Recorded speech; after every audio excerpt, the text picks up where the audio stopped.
이 시간 우리에게 주신 하나님의 거룩한 말씀은 디모데전서 3장 14절에서 16절까지 말씀입니다. 신약성경 339면쯤에 있습니다. 디모데전서 3장 14절에서 16절까지 말씀입니다. 내가 속히 내게 가기를 바라나 이것을 내게 쓰는 것은 만일 내가 지체하면 너로 하여금 하나님의 집에서 어떻게 행하여야 할지를 알게 하려 함이니 이 집은 살아계신 하나님의 교회요 진리의 기둥과 터니라. 크도다 경건의 비밀이요 그렇지 않다는 이 없도다. 그는 육신으로 나타난 바 되시고 영으로 의롭다 하심을 받으시고 천사들에게 보이시고 만국에서 전파되시고 세상에서 믿음 바 되시고 영광 가운데서 올려지셨느니라. 아멘. 14절의 말씀에 보면 내가 속히 내게 가기를 바라니, 여기에 내라는 것은 바로 바울 사도를 의미합니다.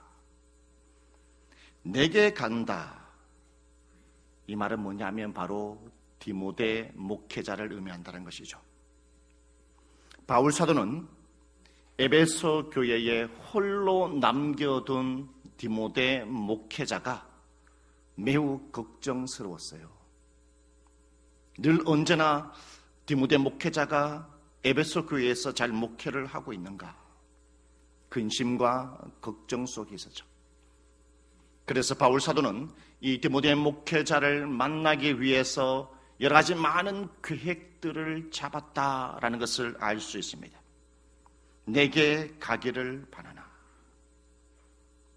모든 부분에 대해서 계획을 잡고 진행했지만 여의치가 않았다는 거예요.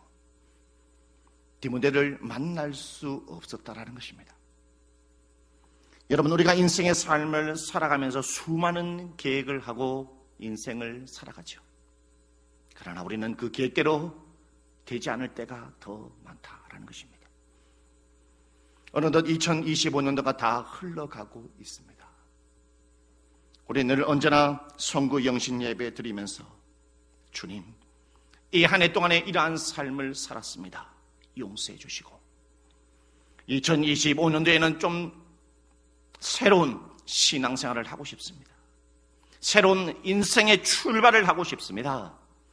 수많은 계획 속에서 우리는 그 계획을 잡고 우리는 2025년도를 출발했는데 여러분의 계획대로 이루어진 것들이 많이 있습니까? 하나님 앞에 이루은 그 열매들이 많이 있습니까? 실패한 것들이 더 많을 것입니다. 나의 계획대로 되지 않는 것들이 더 많다라는 것이죠. 여러분, 나의 계획대로 무엇인가 이루어지지 않을 때에 우리는 어떻게 해야 될까요? 포기해야 합니까? 그만둬야 하는 걸까요? 미뤄야 하는 것이겠습니까? 어떻게 할지는 바울 사도가 우리에게 말해주고 있다라는 것입니다. 내가 속히 내게 가기를 바라나 이것을 내게 쓰는 것은 이렇게 말씀하고 있죠. 바울 사도가 디모데를 만나기 위해서 여러 가지 계획을 잡았지만 아무것도 이룰 수가 없었습니다. 그러나 바울 사도는 이 문제를 해결하기 위해서 그 자리에서 미루고 포기했던 것이 아니라 자신의 그 삶의 위치에서 최선을 다하면서 이 문제를 해결하고자 편지를 적기로 결심하고 계획을 잡았다라는 거예요. 그 편지가 바로 디모데 전서의 편지라는 것입니다. 그가 그 자리에서 이 문제를 해결하기 위해 살아계신 하나님 앞에 기도하면서 간절한 마음으로 편지를 썼기 때문에 그 이후에 그가 쓴 편지가 성경 안에 정경으로 들어올 수 있었다라는 것이죠. 그것뿐만이 아니라 바울 사도가 쓴 이 디모데 전서는 성경 안에서도 목회 서신에 들어가는 편지가 되었다라는 것이죠. 하나님을 향하고 어떠한 일이 있다 할지라도 하나님을 바라보며 포기하지 아니하고 자기의 서 있는 그 자리에서 성실히 최선을 다한 그 사람에게 하나님께서 바울에게 주신 아름다운 열매였다라는 사실입니다. 여러분, 하나님 앞에 성실하지 않는 자는 열매를 거둘 수 없습니다.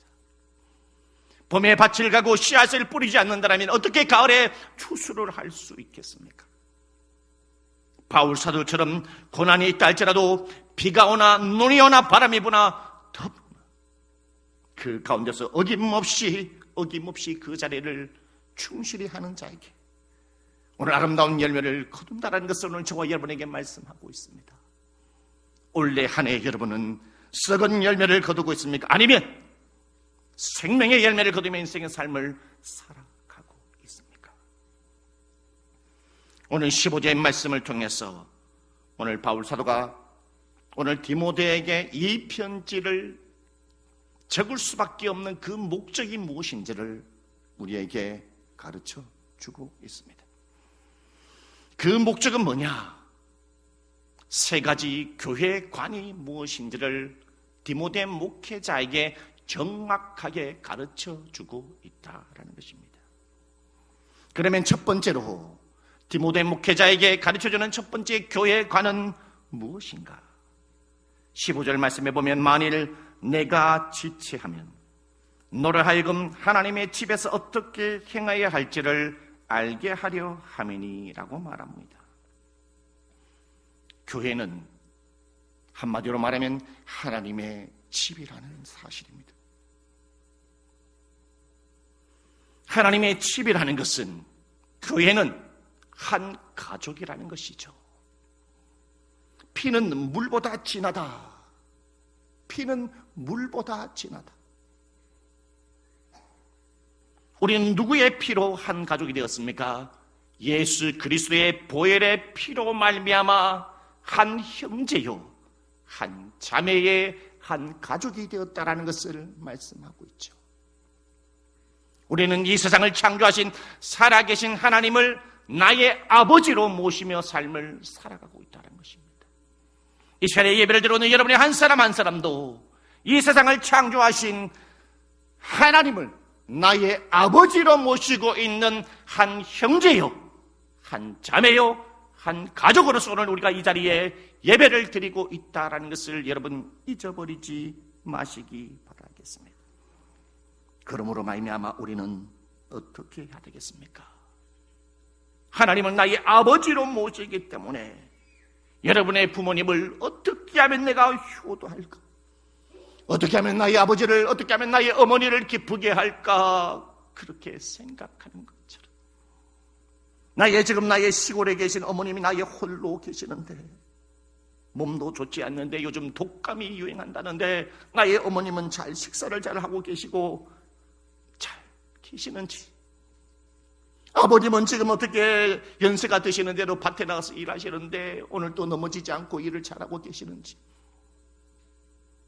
그래서 안부 전화를 함으로 말미암아 효도를 전화를 하는 것처럼 여러분, 이 세상을 창조하신 살아계신 하나님 아버지를 내 마음에 모시면서 한 주간의 삶을 살아가면서 하나님, 어떻게 하면 하나님을 기쁘시게 할 수 있을까?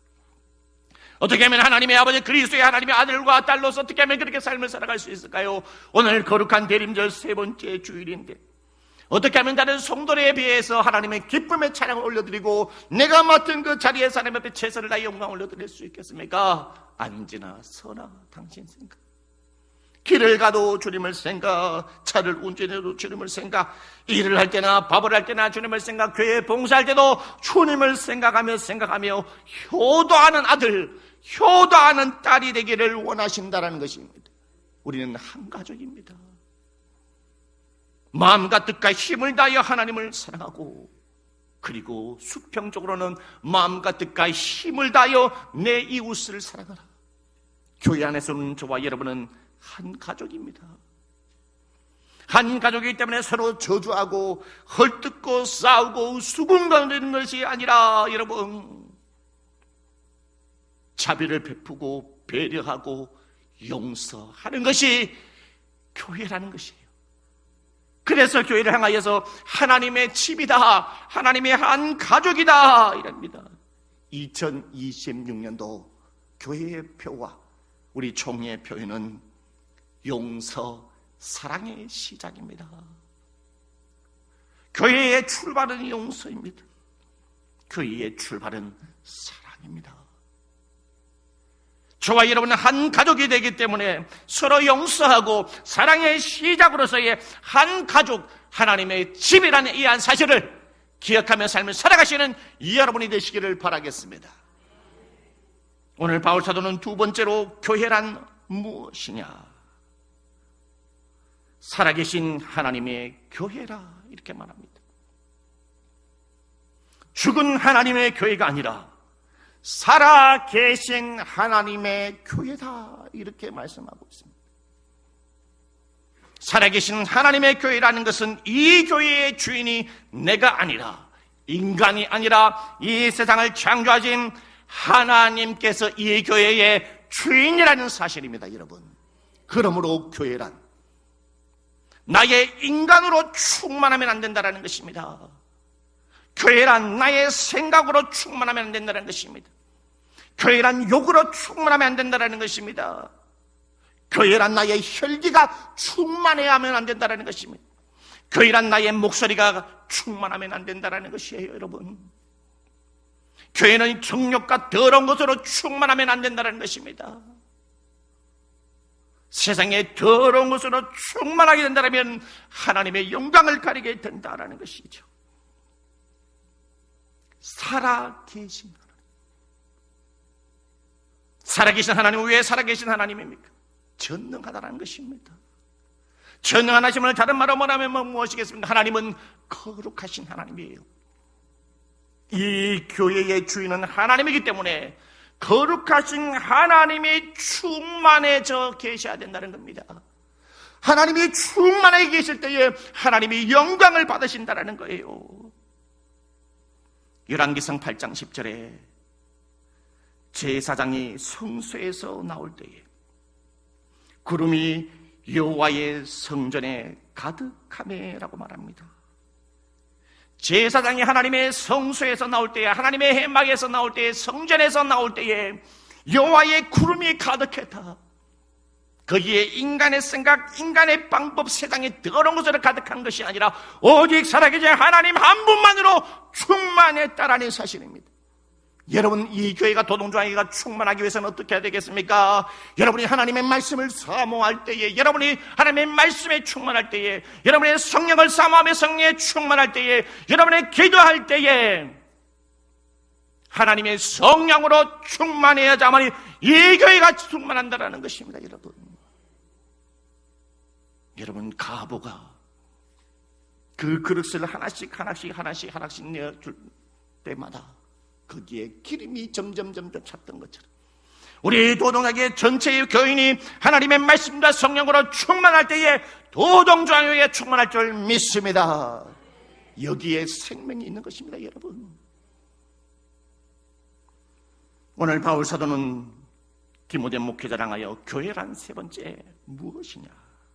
교회란 진리의 기둥과 터니라 이렇게 말합니다.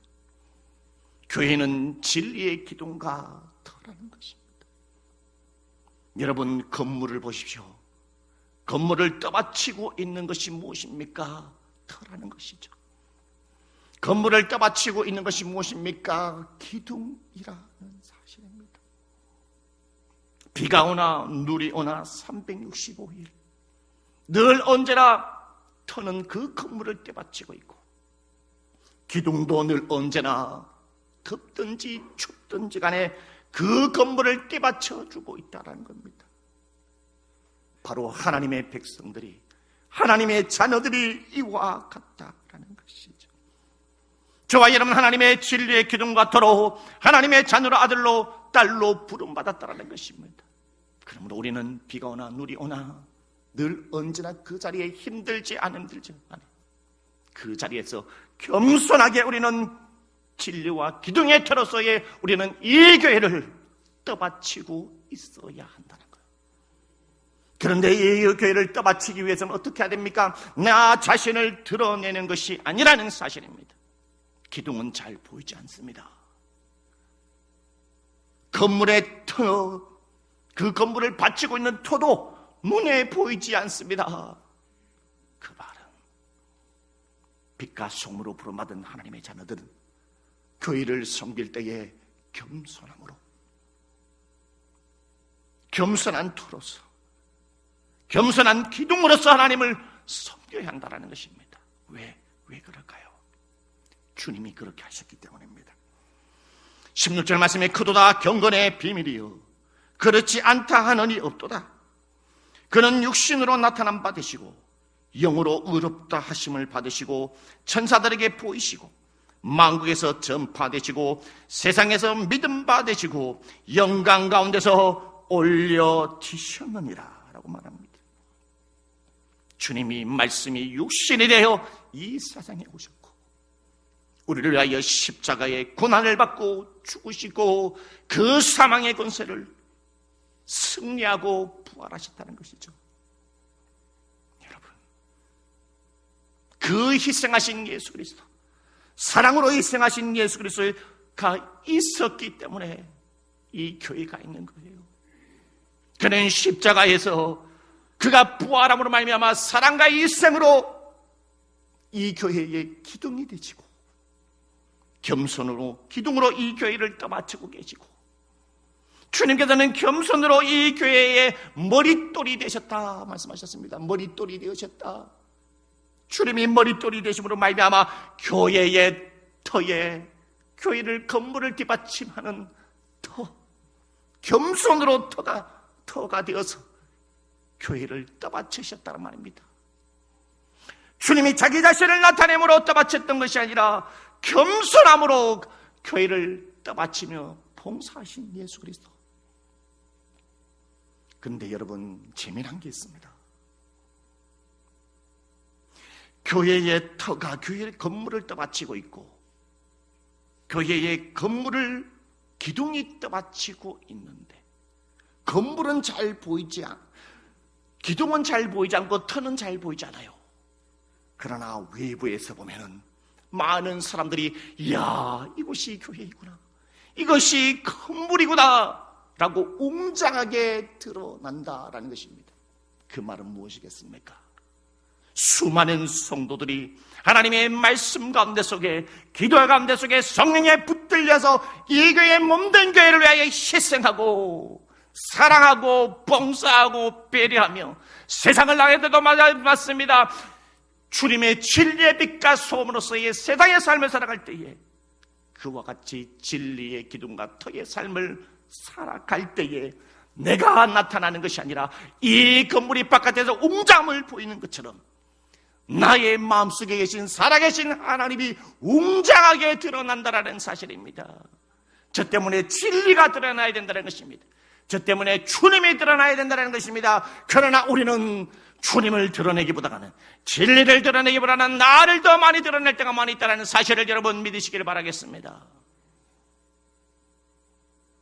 여러분, 저와 여러분은 어떠한 삶을 살아가고 있습니까? 우리는 하나님의 일꾼으로 부름받았다는 것이죠.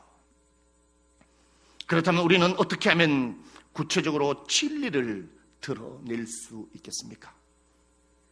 어떻게 하면 진리의 건물을 드러낼 수 있을까요? 그것은 바로 3장의 말씀의 앞부분을 말씀해 보면 하나님은 직분을 통해서 주님의 진리의 건물을 드러내기를 원하신다라는 것입니다.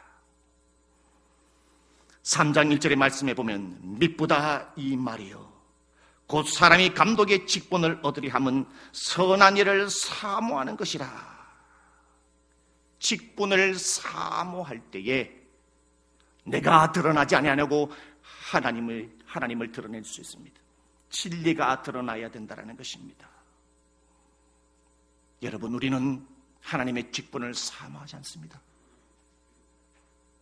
오늘 2026년도에 직분과 봉사자들을 임명합니다. 목사님, 아버지, 나는 이거 못해요. 저래서 못하고요, 이래서 못하고요, 저래서 못해요, 못해요, 못해요, 못해요. 사모하는 것이 아니라 못해요. 진리를 드러내기 위해서는요, 하나님이 주신 봉사자와 직분을 사모해야 된다는 것입니다. 주님, 올해 한 해 저에게 이런 직분을 주시옵소서. 주신다면 내가 아버지 하나님께 기도하며 작년보다도 올해보다도 더 주님 앞에 내년에는 더 봉사하며 헌신하며 사랑으로 삶을 살아가게. 나에게도 이러한 직분을 주시옵소서. 나에게도 이러한 직분을 주신다면 주님을 위하여 모든 교회를 위하여 헌신하겠습니다. 여러분, 이런 마음으로 직분을 받고 봉사를 받는데요, 여러분, 이런 마음에 사모한 마음으로 직분을 가지고 있는데요, 내년도에 주님의 진리를 드러내지 않겠습니까? 주님을 나타내지 않겠습니까? 그런 마음이 없으니까 주님이 나타나지 않고 진리가 드러나지 않고 빛이 비치지 않고 하나님의 영광만 가리다가 한 해를 보내는 것입니다. 여러분, 두 번째로 이러한 직분을 받았을 때에 우리가 어떻게 해야만이 주님의 진리를 드러내는가, 진리의 건물을 나타내는가. 2절부터 나타나고 있죠. 이게 보면은 2절에 감독의 직분이 나오고 8절에 보면 집사가 나와요. 오늘날로 말하면 이 감독은 뭐냐면 목회자와 장로를 의미합니다. 8절에 집사들, 항중지 직분자와 일반 집사. 다른 말로 말하면 여기 감독과 집사는 하나님의 교회의 일꾼으로 부름받았다는 거예요. 하나님의 일꾼으로 부름받은 사람은 뭐냐? 어떤 사명을 가지고 있느냐? 나의 삶의 자리를 통해서, 나의 말과 생각과 그 자리를 통해 주님의 진리를 드러내라고 하나님의 일꾼으로 부름받았다는 것입니다. 여러분의 직분이 하나님의 일꾼이 뭐 폼인 줄 아십니까? 여러분, 폼이 아닙니다.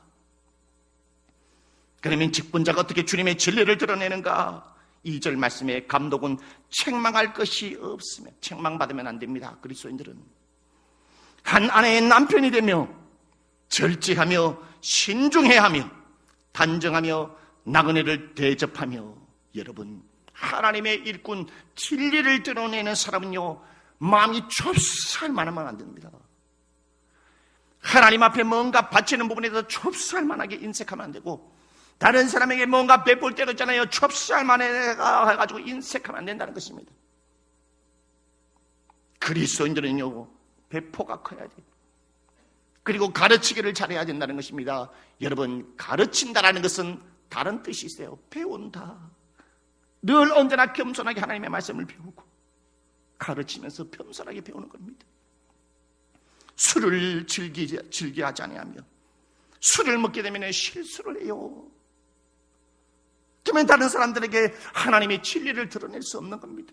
술을 즐기하지 않으며 구타하지 않으며 싸우지 않으며 오직 관용하며 다투지 않으며 돈을 사랑하지 않으며, 이 세상에 수많은 사람들이 돈만 쫓다가 망하는 사람이 얼마나 많은지 모릅니다. 주님이 이 세상에 오셔서 말씀하셨습니다. 재물과 하나님을 겸하여 섬길 수 없다. 자기 집을 잘 다스리며 자녀들로 모든 공손함으로 복종케 하는 자라야 할지며, 7절 또한 외인에게서도 선한 증거를 얻은 자라야 할지니 비방과 마귀의 올무에 빠질까 염려함이라. 여기에 외인에게서도 선한 증거를 얻어야 된다. 그러면 직분자는 무엇을 말합니까? 일꾼은 무엇을 말합니까? 교회 안에서도 인정을 받아야 되죠. 세상의 바깥에서도 하나님 앞에 인정받는 사람이 되어야 된다는 것입니다. 외부 사람들, 안 믿는 사람들에게도 인정받는 사람이 될 때 나를 통해서 진리가 드러난다는 것입니다. 하나님이 정말로 크신 분이다, 진리의 교회가 이렇게 크구나 라고 많은 사람들이 보고, 이야, 나도 예수를 믿어야겠다, 교회 가야겠다라는 말이 나오는 거예요, 여러분. 그런데요, 교회 안에도 인정받지 못하고 세상에도 직장에도 인정받지 못하라면요, 하나님의 진리는 점점 작아져가지고 진리가 안 보여요. 그러니까 지금 교회가 잘 안 보인단 말입니다. 교회가 세상의 구심점이 돼야 되는데 진리의 기둥이 똑바로 하지 못하니까 하나님의 교회의 진리가 건물이 보이지 않는 것입니다. 우리의 사명을 다할 때 하나님의 진리의 건물이 세상에 크게 보인다는 사실입니다. 우와, 하나님이 이렇게 크신 분이구나. 8절의 말씀에 집사들에 대해서 나오죠. 이와 같이 집사들도 정중하고 일구이언을 하지 아니하고 술에 임박히지 아니하고 더러운 일을 탐하지 아니하고 깨끗한 양심의 믿음의 비밀을 가른 자라 할지니라. 여러분, 교회의 성도는요, 깨끗한 양심과 믿음의 비밀을 가진 자가 되어야 돼요. 이에 사람들은 먼저 시험하여 보고 그 후에 책망할 것이 없으면 집사의 직분을 맡게 할 것이요, 여자들도 이와 같이 정숙하고 모함하지 아니하며 절제하며 모든 일에 충성된 자라야 할지니라. 집사들은 한 아내의 남편이 되어 자녀와 자기 집을 잘 다스리는 자일지니라고 말합니다. 하나님은 나를 통해서 주님이 드러나기를 원합니다. 우리는 교회의 하나님의 일꾼으로 부름받았습니다. 여러분, 거짓된 기둥으로서 지금 삶을 살아가고 있습니까? 아니면 진짜 주님의 빛을 나타내고 진리를 나타내는 진짜 기둥으로 지금 신앙생활하고 있습니까? 지금까지 가짜 기둥으로 삶을 살아오지 않았습니까? 주님, 내가 이것 때문에 힘들어요. 내가 저것 때문에 힘들어요. 기분 좋으면 신앙생활 열심히 하고, 기분 좋으면 다른 사람에게 잘려하고, 기분 나쁘면 언제든지 그 자리에 기둥에서 빠져나오고, 조금만 힘들고 덥고 힘들면은 교회의 건물에 터가 되는 그 터에서, 아이고 목사님 힘들어요, 권사님 힘들어요, 세상 힘들어요, 그 건물의 터에서 빠져나와요. 기둥이 빠져나면 어떻게 됩니까? 건물이 와르르르 다 무너지는 거예요. 내가 진짜 진리의 기둥 같은지 가짜인지를 오늘 이 말씀을 통해서 여러분이 점검하시고, 주여 내가 주님을 사모하며 진짜 주님의 아버지의 천이 이루는 기둥이 되게 싸움나이다라고 고백하시는 저와 여러분이 되시길 주님의 이름으로 축복합니다. 기도드리겠습니다.